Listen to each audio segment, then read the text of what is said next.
Hello everyone, welcome back to my channel. I'm Brittnee.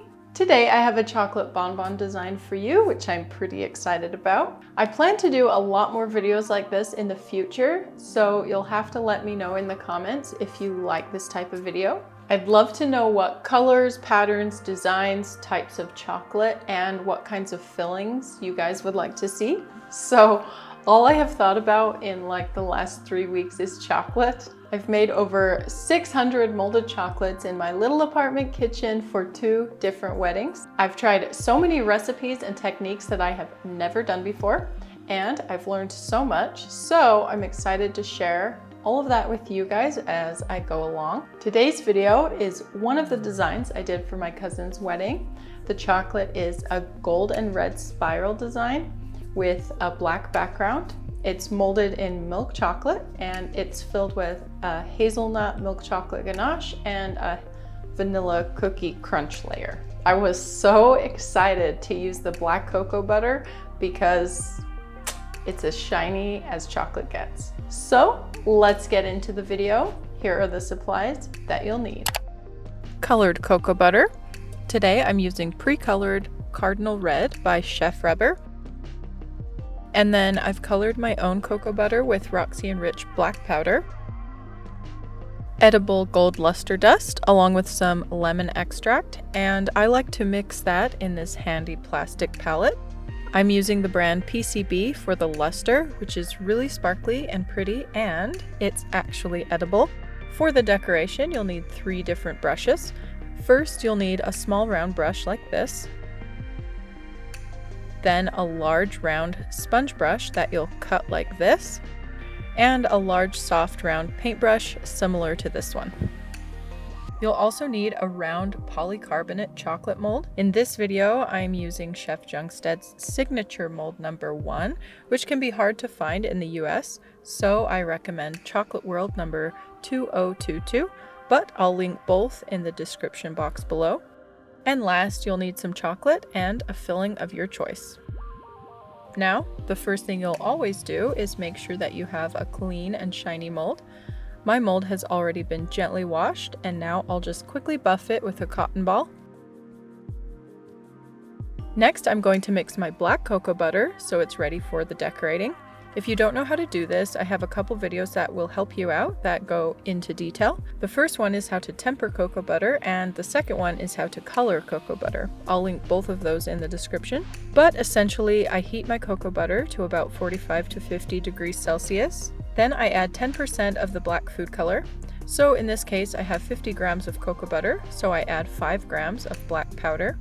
To help it dissolve, I use a stick blender. Then what I'll do right before decorating to this black cocoa butter, along with the red, is temper them by cooling them down to 27 degrees Celsius, then warm them back up to about 30 degrees Celsius to work with. The first part of this decoration is to add gold luster to the mold. Now, you could use a shimmery gold cocoa butter, but I'm using luster because that's one less color that I have to temper. I make a paint by adding lemon extract to the powder. You can also use vodka or 200 proof food grade ethanol. Then I apply it to the mold using my small round brush, and I just take a bit of the gold on the brush, and starting in the center of the mold, I do a spiral shape up and out. Now, once the lemon extract evaporates, what is left behind is just the luster dust, and it isn't necessarily stuck to the mold, it's kind of just sitting on top of the mold. So what will happen is that when I add the red, the gold luster dust will kind of get picked up and moved in the same motion as the red, which is what I want. So when I'm adding the gold, my biggest concern is really just to give the cavity a nice spiral coating, but I know that it'll get moved, so the design doesn't really have to be perfect or anything.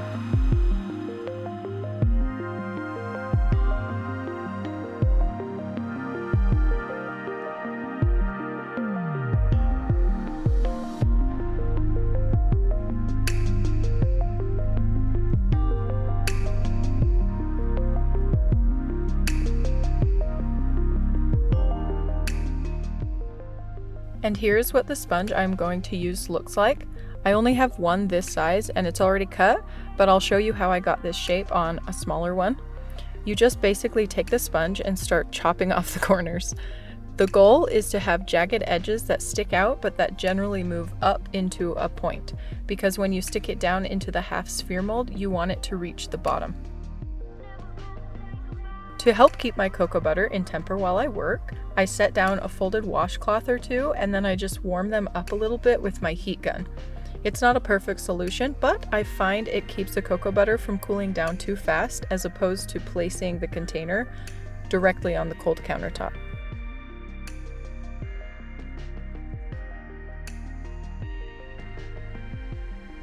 So to apply the design, I dip the sponge into the cocoa butter, wipe off the extra on the edge of the container, then dab it on a paper towel. Then I press the whole sponge straight down into the cavity and twirl it up and out by spinning it. It may take you a bit of practice to determine the right amount of cocoa butter on the sponge. If you have too much, you won't get the lines from twirling the sponge and you'll just get a covered surface. If you don't get enough on the sponge, the lines will be too thin and you won't really see much of a pattern at all.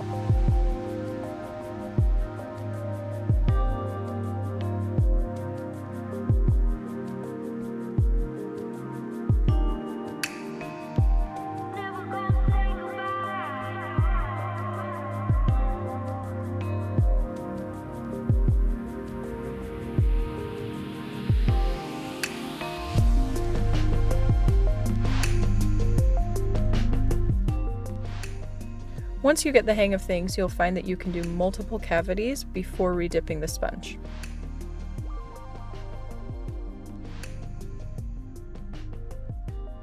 After a couple rows, I like to clean my mold by wiping it across a paper towel before the cocoa butter sets up too much.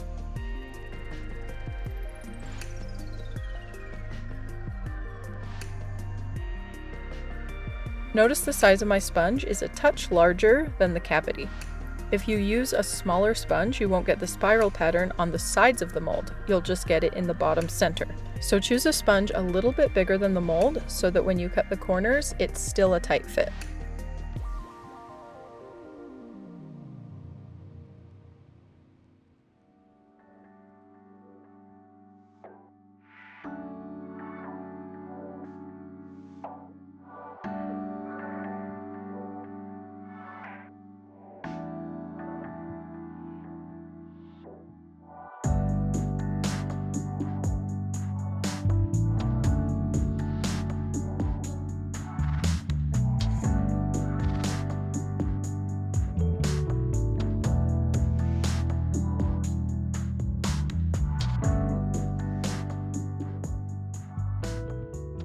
Sometimes if the cocoa butter sitting on top of the mold is pretty thick, it helps to first use a scraper before wiping on the paper towel so that you don't knock cocoa butter chunks into your design. So something that I've found helpful for cleaning the sponges, paintbrushes, and mini spatulas is to first warm up the cocoa butter and get out as much as possible before washing them in the sink with soap and water. Once the cocoa butter sets up, it is pretty stubborn, so I do this right after I use them to make the process easier. Just be sure to be careful not to get the heat gun too close, or you will melt your sponges and brushes. Alright, the red design is set up, and now I just take my tempered black cocoa butter and apply it to the mold as the background color. For this, I use a pretty soft, large, round brush. The goal here is to do a really thin coat of black, and then I'll go back in for a second coat as I need it. A couple things to keep in mind as you do this. You want to be quick in each mold and try not to move the cocoa butter around too much because you can over-temper it, and that can give you less than perfect results. It can take a little practice to discover the rhythm of how to best coat your mold with a brush because you want to be quick, cover the full surface, and not leave behind extra cocoa butter that can pool in the bottom. I've discovered for me that starting in the center and moving the brush in a circular pattern towards the outside and then moving up along the edges works really good.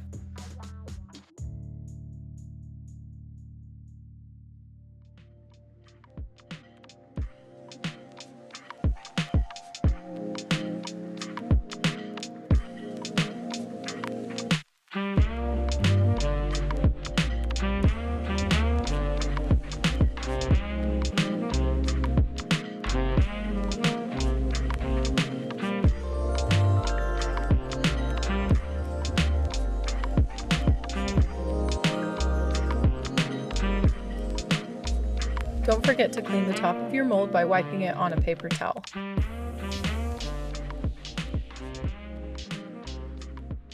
Now you can see the difference between the wet cocoa butter on the left and the set cocoa butter on the right that has now turned matte. For the second coat, I use way less cocoa butter on the brush, and it's hard to see at this angle, but I'm really just going over spots that look a bit thin. We really don't need a thick coating. If you get the cocoa butter layer too thick, it can separate from the chocolate shell and crack or chip off really easily.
Right away, I shell my chocolates with tempered milk chocolate. You don't have to do this right away though. You can store your designs for a really long time as long as you keep them in a cool, dry place. If you aren't familiar with the process of shelling, filling, capping, and unmolding chocolates, you can check out my video on that in this card or linked in the description below.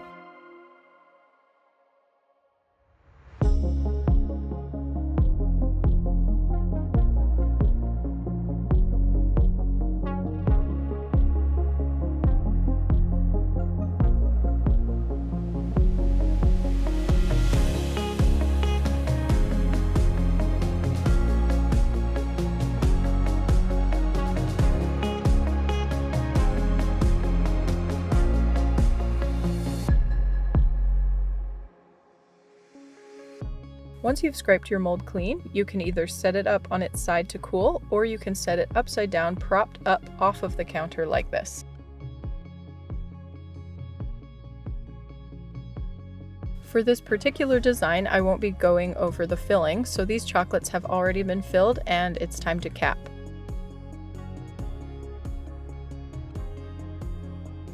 So I'm trying to work cleaner, and I find using a bag works pretty good for me.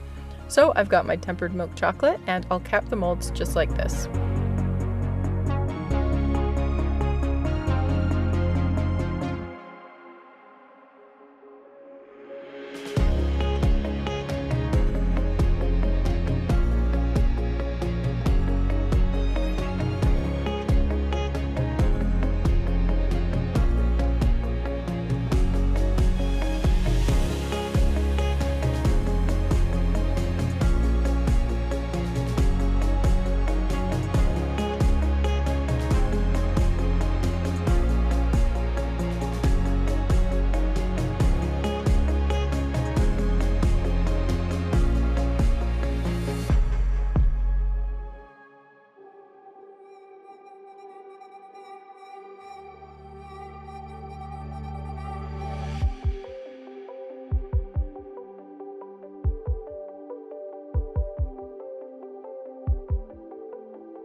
I like to set the mold aside at room temperature to set up first, and then once the chocolate is firm to the touch, I move the mold into the fridge for 30 minutes before unmolding.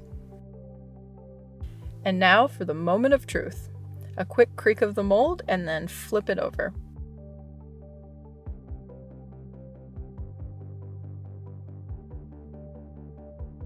So if you look at the chocolates in the mold, you can see they look hazy.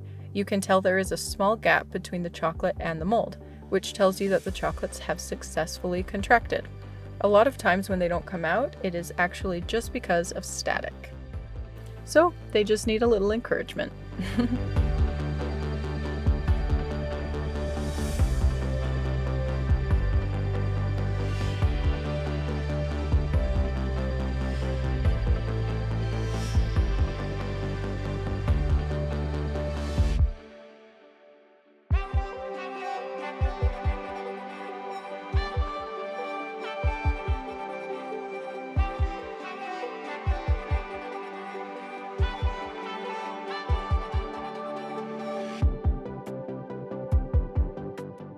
Alright guys, I hope that you enjoyed today's video and that you learned something new. Do you like how the design turned out? I actually love how subtle the red and gold came out. To fully appreciate the design, I feel like you have to take it outside in the natural light and move it around.